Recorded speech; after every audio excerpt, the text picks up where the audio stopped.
अयोध्या येथे प्रभू रामचंद्राच्या मंदिराचं लोकार्पण 22 जानेवारीला होत असून अयोध्या येथून आलेल्या अक्षता कलशाची वाशी शहरातून वाजत गाजत शोभायात्रा काढण्यात आली। या शोभायात्रेची सुरुवात लक्ष्मी रोडवरील राम मंदिरापासून झाली। प्रथम मातृशक्ती आणि वारकरी संप्रदाय यांच्या हस्ते प्रभू श्री रामचंद्र यांच्या मूर्तीचा आणि कलश रथाची पूजा करण्यात आली।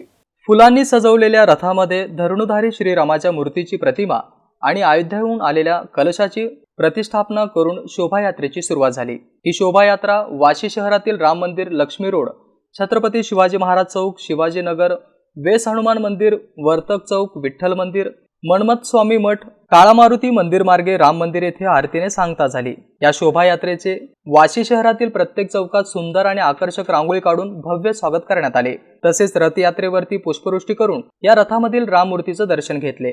अशा या हिंदू संस्कृतीचे सर्वोच्च मानबिंदू असलेल्या प्रभू श्रीरामाच्या मंदिर आणि निर्माण सोहळा अक्षदा कलश यात्रेचं सर्व पक्षाचे नेते, कार्यकर्ते, वारकरी संप्रदाय, नरेंद्र महाराज यांची श्री संप्रदाय समितीचे भक्तगण आदींनी सहभाग नोंदवला होता। आणि यावेळी व्यापारी, आस्थापना आणि कार्यकर्त्यांनी यात्रेतील सहभागी वारकरी भक्तगण यांना पाणी, केळी आणि बिस्किट वाटप केले। शहाजी जेडे, एमसीएन न्यूज, धाराशिव।